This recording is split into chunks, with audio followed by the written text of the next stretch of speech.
तो दोस्तों आज तारीख हो गई है 25 मई की, साथ ही में दिन है बुधवार का। तो आज दिन भर के मुख्य समाचार और देश दुनिया की ताज़ा खबरें आपका भाई लेकर आ चुका है। तो आइए बिना देर किए चलते हैं सीधे आज की पहली बड़ी खबर की तरफ। आम जनता को फिर लगेगा महंगाई का एक और झटका। इस साल भी महंगे होंगे सभी कंपनियों के प्रीपेड प्लान। 12% तक बढ़ सकती है कीमतें। जी हाँ, ताज़ा जानकारी के मुताबिक जियो, एयरटेल और वोडाफोन जैसी कंपनियां इस साल दिवाली तक अपने प्रीपेड प्लान 10 से 12% तक महंगे कर सकती हैं। यानी कि जो मोबाइल रिचार्ज प्लान है उनके दामों में इतनी बढ़ोतरी की जा सकती है। आसान सी भाषा में कहें तो इस बढ़ोतरी के बाद अगर किसी प्लान की कीमत 100 रुपए है तो वो 110 रुपए या 112 रुपए हो जाएगी। ऐसे ही अगर किसी प्लान की कीमत 500 रुपए होगी तो उसके दामों में 60 रुपए तक की बढ़ोतरी हो सकती है। दोस्तों अगली बड़ी खबर आ रही है यूनियन बैंक के ग्राहकों के लिए। छोटे ग्राहकों को यूनियन बैंक ने दिया झटका। बचत खाते पर 0.15% का ब्याज घटाया। जी हाँ, यूनियन बैंक ऑफ इंडिया ने छोटे ग्राहकों को झटका दिया है। ताज़ा जानकारी के मुताबिक बैंक ने 50 लाख रुपए तक के जमा पर ब्याज दर 0.15% घटाकर 2.75% सालाना कर दिया है। वहीं दूसरी ओर यूनियन बैंक ने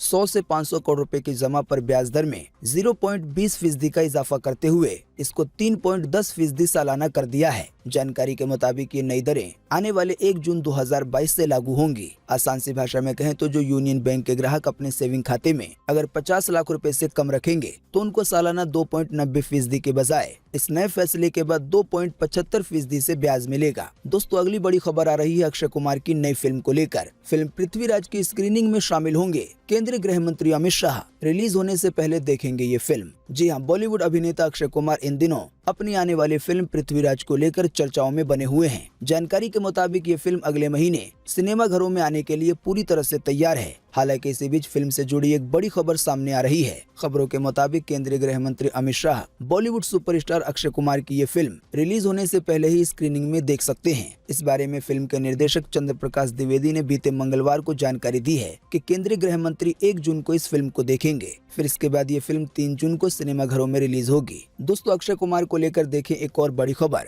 कि बच्चन पांडे फिल्म के फ्लॉप होने के बाद अक्षय कुमार ने घटाई अपनी फीस। जी हाँ, अक्षय कुमार बॉलीवुड में सबसे ज्यादा फीस चार्ज करने वाले एक्टर्स की लिस्ट में शामिल हैं। इसी कड़ी में एक ताज़ा रिपोर्ट आई है जिसके मुताबिक अक्षय कुमार ने बच्चन पांडे फिल्म के फ्लॉप होने के बाद अपने आने वाली फिल्मों के लिए फीस घटा दी है। ताज़ा जानकारी के मुताबिक अक्षय कुमार की कई ऐसी फिल्में हो सकती हैं जिसके लिए वो 100 करोड़ रुपए से कम चार्ज करेंगे। दोस्तों अगली बड़ी खबर आ रही है खाने वाले तेल के दाम घटने को लेकर। जैसा कि आप देख सकते हैं अपनी स्क्रीन पर कि खाने वाले तेल के घट सकते हैं दाम। मोदी सरकार टैक्स कटौती पे कर रही है विचार। जी हाँ, महंगे खाने वाले तेल की घरेलू कीमतों में जल्द ही बड़ी कमी देखने को मिल सकती है। ताज़ा जानकारी के मुताबिक केंद्र यानी कि भारत सरकार सोयाबीन और सूरजमुखी के तेल पे आयात शुल्क को घटाने पे विचार कर रही है। सूत्रों के मुताबिक सरकार इस पे विचार कर रही है कि एग्रीकल्चर, इंफ्रास्ट्रक्चर और डेवलपमेंट सेस को खत्म कर दिया जाए या इसे कम किया जाए, जो कि अभी 5% लगता है घरेलू तेलों पर। आसान सी भाषा में कहें तो अगर इस 5% सेस को कम किया गया, यानी कि जो 5% का टैक्स लगता है उसे कम किया गया, तो खाने वाले तेल के दामों में कमी आ सकती है। दोस्तों इसी तरह से चीनी के दाम घटने को लेकर भी एक बड़ी खबर आ रही है। देखें अगली खबर में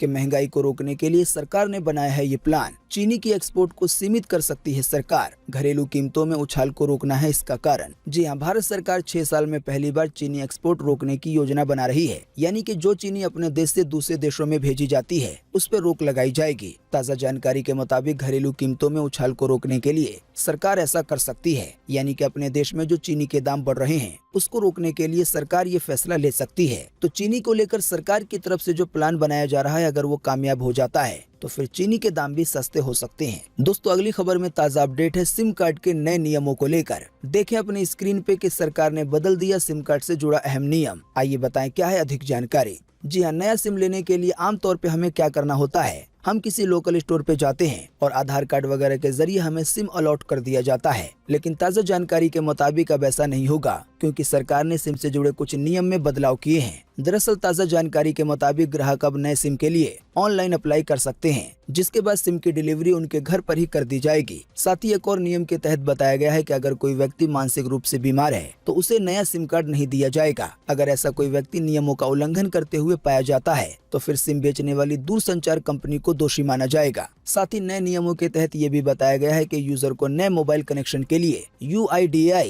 यानी कि आधार कार्ड डिपार्टमेंट की आधार बेस्ड KYC सर्विस के लिए और इसके सर्टिफिकेट वेरिफिकेशन के लिए 1 रुपए का भुगतान करना होगा। आसान सी भाषा में कहें तो अगर आप 1 रुपए का भुगतान कर देते हैं तो KYC के जरिए आपको नया सिम कार्ड मिल जाएगा, यानी कि आपको घर से बाहर भी निकलने की जरूरत नहीं पड़ेगी। आइए चलें अगली खबर की तरफ। जस्टिन बीबर का 18 अक्टूबर को दिल्ली में होगा लाइव कॉन्सर्ट। सबसे हाई टिकट का प्राइस है 37,000 रुपए तक। जी हाँ, pop star singer Justin Bieber के भारत में रहने वाले फैंस के लिए बड़ी खुशखबरी है। बताया गया है कि वो 18 अक्टूबर को अपना जस्टिस वर्ल्ड टूर नई दिल्ली में करेंगे। साथ ही जानकारी के मुताबिक online ticket booking brand book my show ने जस्टिन बीबर के इस कंसर्ट की घोषणा की है। साथ ही आपको बता दें कि बुक माई शो के जरिए ही कंसर्ट की टिकट बुक कर सकते हैं। सबसे बेसिक टिकट का प्राइस है 4,000 रुपए और इस कंसर्ट के लिए सबसे महंगे टिकट का प्राइस है 37,500 रुपए। दोस्तों अगली बड़ी खबर आ रही है यूपी सरकार को लेकर। यूपी में हर हाथ को काम देने के लिए योगी सरकार ने बनाया है नया प्लान। अब सभी जिलों में हर हफ्ते लगेगा रोजगार मेला। जी हाँ, उत्तर प्रदेश की योगी आदित्यनाथ सरकार ने हर हाथ को काम देने के संकल्प के साथ बड़े पैमाने पर युवाओं को रोजगार देने की योजना बनाई है। ताज़ा जानकारी के मुताबिक सेवा योजन विभाग की ओर से उत्तर प्रदेश के 18 मंडल मुख्यालयों पर हर महीने रोजगार मेले लगेंगे। इसके साथ ही विभाग की ओर से हर जिले में प्रत्येक सप्ताह रोजगार मेला आयोजित किया जाएगा, यानी कि उत्तर प्रदेश के हर जिले में हर हफ्ते रोजगार मेला लगाकर बेरोजगारों को नौकरियां दी जाएंगी। आइए चलें अगली खबर की तरफ। प्रिंसिपल को पत्नी ने दौड़ा दौड़ा कर पीटा। बेटे के सामने रोज क्रिकेट बैट और तवे से मारती थी। पति ने पत्नी के डर से छोड़ा घर। इससे जुड़ा एक CCTV वीडियो सोशल मीडिया पे हो रहा है वायरल। उसकी एक छोटी सी झलक आप अपनी स्क्रीन पर भी देख सकते हैं। जी हाँ, महिलाओं के खिलाफ घरेलू हिंसा के केस अक्सर सामने आते रहते हैं, लेकिन अलवर में मामला ठीक इसके उलट है। जानकारी के मुताबिक यहाँ पत्नी के द्वारा पति को पीटने का मामला सामने आया है। बताया गया है पत्नी अपने पति की इतनी बेरहमी से पिटाई करती थी कि वो बचने के लिए घर से भागता फिरता रहता था। कभी तवे से तो कभी क्रिकेट बैट से पति की रोज पिटाई होती थी। जानकारी के मुताबिक पीड़ित पति ने पत्नी की सच्चाई सामने लाने के लिए घर में CCTV कैमरा लगा दिया। अब पति इन CCTV फुटेज के साथ सामने आया है और पत्नी की सारी करतूत पुलिस को बता दी है। जानकारी के मुताबिक मामला दर्ज होने के बाद कोर्ट ने पति को सुरक्षा उपलब्ध कराने का आदेश दिया है। दोस्तों अगली खबर के बारे में बताने से पहले आपके लिए एक बड़ा सर्वे और एक बड़ा सवाल महंगाई और सस्ताई से जुड़ा हुआ। दोस्तों आपको इसी वीडियो के नीचे कमेंट बॉक्स में कमेंट करके बताना है क्या आम जनता पे ज्यादा असर पेट्रोल डीजल के महंगा होने से पड़ता है या मोबाइल रिचार्ज के दाम बढ़ने से। इस पर आपकी पर्सनल राय क्या है? फटाफट से आप अपना जवाब इसी वीडियो के नीचे कमेंट बॉक्स में लिख डालिए। आपके दिए हुए जवाब से काफी कुछ पता चलता है। दोस्तों अगली बड़ी खबर एक बार फिर से आ रही है ज्ञानव्यापी मस्जिद को लेकर कि ज्ञानव्यापी मस्जिद को लेकर दायर की गई नई याचिका। इस याचिका में मस्जिद में मुस्लिमों की एंट्री पे बैन लगाने और उसे हिंदुओं के हवाले करने की मांग की गई है। जानकारी के मुताबिक इस नई याचिका पे आज 25 मई को सुनवाई होगी। जी हाँ, वाराणसी में ज्ञानव्यापी मस्जिद मामले में बीते मंगलवार को कोर्ट में एक नई याचिका दाखिल की गई है। जानकारी के मुताबिक इस याचिका में मस्जिद में मुस्लिमों की एंट्री बैन करने और उसे हिंदू पक्ष को सौंपने की मांग की गई है। जानकारी के मुताबिक इस याचिका को सिविल जज कोर्ट की तरफ से स्वीकार कर लिया गया है और इस पे सुनवाई आज 25 मई को होगी। साथ ही इस याचिका में एक और मांग की गई है कि अब इस मस्जिद के अंदर पूजा वगैरह करने की परमिशन दी जाए। दोस्तों इसी तरह के धर्म के विवादों से जुड़ी एक और खबर देखें कि दिल्ली के कुतुब मीनार पे फैसला हो गया है सुरक्षित। सुनवाई के दौरान जज बोले 800 सालों से बिना पूजा के देवता रहे तो आगे भी रहने दें। जी हाँ, कुतुब मीनार में पूजा के अधिकार की याचिका पे दिल्ली के साकेत कोर्ट में सुनवाई पूरी हो गई। जानकारी के मुताबिक इस मामले में फैसला सुरक्षित कर लिया गया है। हालांकि फैसला सुनाया जाएगा 9 जून को। साथ ही इस केस को लेकर जानकारी आई है कि सुनवाई के दौरान जज ने कहा अगर वहां देवता पिछले 800 सालों से बिना पूजा के मौजूद हैं तो उन्हें आगे भी रहने दीजिए। दोस्तों वैसे आप नहीं जानते तो आपको इन शॉर्ट में बता दें कि कुतुब मीनार को लेकर हिंदू पक्ष की तरफ से कोर्ट में एक याचिका दायर करते हुए एक बड़ा दावा किया गया कि कुतुब मीनार और इसके आसपास की मस्जिद वगैरह को 27 मंदिर को तोड़कर बनाया गया है। साथ ही याचिका में कहा गया है कि इसी के लिए अब हमें कुतुब मीनार के पास पूजा करने की परमिशन दी जाए। तो जल्दी आने वाले 9 जून को इस पर फैसला आएगा। आइए चलें अगली खबर की तरफ। पंजाब के हेल्थ मिनिस्टर यानी कि स्वास्थ्य मंत्री हुए गिरफ्तार। जानकारी के मुताबिक करप्शन का लगा है आरोप। जी हां, पंजाब में आम आदमी पार्टी की सरकार में स्वास्थ्य मंत्री रहे डॉक्टर विजय सिंगला को कैबिनेट से बर्खास्त कर दिया गया है। ताज़ा जानकारी के मुताबिक पंजाब के मुख्यमंत्री भगवंत मान ने कहा है कि सिंगला स्वास्थ्य विभाग में हर काम और टेंडर के बदले 1% का कमीशन मांगते थे। इस मामले में सबसे खास बात यह है कि अभी हाल ही में 28 मार्च को इन्हीं स्वास्थ्य मंत्री की तरफ से कहा गया था कि भ्रष्टाचार बर्दाश्त नहीं करेंगे, लेकिन ठीक 57 दिन के बाद भ्रष्टाचार के मामले में ही उनकी गिरफ्तारी हो गई है। आइए चले अगली खबर की तरफ। आंधी बारिश से उत्तर प्रदेश में एक दिन में 39 लोगों की मौत। यूपी सरकार ने खुद दी है ये जानकारी। जी हाँ, उत्तर प्रदेश में बारिश आंधी से संबंधित घटनाओं में केवल एक दिन में 39 लोगों की मौत हुई है। उत्तर प्रदेश की सरकार ने अभी हाल ही में बीते मंगलवार को ये जानकारी दी। सरकार ने बताया सोमवार को ज्यादातर घटनाएं धूल भरी आंधी, बिजली गिरने और डूबने की वजह से हुई। यूपी सरकार द्वारा जारी एक बयान के अनुसार अभी हाल ही में बीते सोमवार को धूल भरी आंधी, बिजली कड़कने और डूबने की विभिन्न घटनाओं में केवल एक दिन के अंदर 39 लोगों की जान गई, जबकि 3 लोग घायल हुए। वहीं इसी दौरान कई जानवरों की भी जान चली गई। दोस्तों आइए आपको लगे हाँ तो अगली खबर में बताते हैं मौसम विभाग का ताजा अपडेट पूरे देश को लेकर अगले 24 घंटे के लिए। आज 25 मई के लिए मौसम विभाग ने जारी किया है मौसम का पूर्वानुमान। आइए बताएं अधिक जानकारी। जी हाँ, मौसम विभाग के अनुसार अगले 24 घंटे के दौरान केरल में, दक्षिण आंतरिक कर्नाटका में, अंडमान निकोबार द्वीप समूह में, साथ ही में लक्षद्वीप में हल्की से मध्यम बारिश के साथ 1-2 स्थानों पे भारी बारिश की संभावना है। इसके अलावा आज 25 मई को पश्चिमी हिमालय, उत्तर प्रदेश, साथ ही में झारखंड में, बिहार में और मध्य प्रदेश में भी बारिश की गतिविधियां कम हो जाएंगी। यानी कि इन जगहों पे जहां जहां बारिश हो रही है वहां पर बारिश में कमी आएगी। इसके अलावा आज 25 मई को ही दक्षिण छत्तीसगढ़ में, तटीय आंध्र प्रदेश में, केरल में, कर्नाटका के कुछ हिस्सों में, लक्षद्वीप में, अंडमान निकोबार द्वीप समूह में हल्की से मध्यम बारिश होगी। साथ ही तेलंगाना में, कोंकण में, गोवा में और पूर्वी राजस्थान में और मध्य प्रदेश के भी कुछ हिस्सों में आज बारिश हो सकती है। मौसम की ये जानकारी थी स्काईमेट वेदर की तरफ से। आइए चलें अगली खबर की तरफ। कोनसीमा जिले का नाम बदलने पर भयंकर हिंसा हुई, प्रदर्शनकारियों ने मंत्री और विधायक का घर जला दिया, कई पुलिसकर्मी हुए घायल। जी हाँ, आंध्र प्रदेश में कोनसीमा जिले का नाम बदलकर डॉक्टर BR अम्बेडकर कोनसीमा करने के प्रस्ताव के खिलाफ हुआ प्रदर्शन भयंकर हिंसा में तब्दील हो गया। जानकारी के मुताबिक अभी हाल ही में बीते रोज हालात ऐसे बिगड़े कि अमलापुरम में प्रदर्शनकारियों ने मंत्री विश्वरूप के घर को आग लगा दी। इसके अलावा विधायक P किशोर का घर भी प्रदर्शनकारियों ने फूंक डाला। जानकारी के मुताबिक इस घटना में कई पुलिसकर्मी और कई प्रदर्शनकारी घायल हुए हैं। साथ ही जानकारी के मुताबिक इस हिंसा के दौरान पुलिस का वाहन और एक प्राइवेट बस भी जला दी गई। जैसा कि हमने आपको बताया, आंध्र प्रदेश के कोनसीम जिला के लोग इस जिले का नाम बदलने को लेकर काफी ज्यादा गुस्से में हैं और इसी की वजह से प्रदर्शन कर रहे हैं और वो चाहते हैं कि इस जिले का नाम ना बदले। दोस्तों अगली बड़ी खबर आ रही है आलिया भट्ट की एक नई फिल्म को लेकर कि आलिया भट्ट की फिल्म डार्लिंग होगी नेटफ्लिक्स पे रिलीज। पोस्ट शेयर करके की गई है अनाउंसमेंट। जी हाँ, बॉलीवुड एक्ट्रेस आलिया भट्ट के प्रोडक्शन में बनी पहली फिल्म डार्लिंग OTT प्लेटफॉर्म पे रिलीज होगी। इसकी जानकारी आलिया ने अपने सोशल मीडिया पे वीडियो शेयर करके खुद दी है। साथ ही आलिया ने बताया है कि उनकी ये फिल्म नेटफ्लिक्स पे रिलीज होगी। हालांकि रिलीज की डेट नहीं बताई गई है। दोस्तों अगली बड़ी खबर आ रही है एक बार फिर से नवजोत सिंह सिद्धू को लेकर कि नवजोत सिंह सिद्धू का डाइट प्लान हो गया तैयार। 24 घंटे में 7 बार मिले खाना, साथ ही में नारियल पानी, बादाम और सूप। जी हाँ, रोड रेस केस में जेल में बंद नवजोत सिंह सिद्धू का डाइट प्लान तैयार हो गया है। असल में सिद्धू की तरफ से बीमारी का हवाला देते हुए कोर्ट से ये परमिशन मांगी गई है कि उनको स्पेशल खाना दिया जाए। तो इसी मामले में डॉक्टर की एक रिपोर्ट आई है जिससे ये पता चला है कि उनके लीवर में कुछ दिक्कत है। इसी की वजह से उनका नया डाइट प्लान तैयार किया गया है, जिसके तहत कोर्ट से ये परमिशन मांगी गई है कि उनको दिन भर में 7 बार खाना दिया जाए। साथ ही में नारियल पानी, बादाम और एक रोटी और सूप पीने की भी परमिशन मांगी गई है। तो अगर कोर्ट की तरफ से परमिशन मिल जाएगी तो नवजोत सिंह सिद्धू को जेल में ही स्पेशल खाना मिलने लगेगा। आइए चलें अगली खबर की तरफ।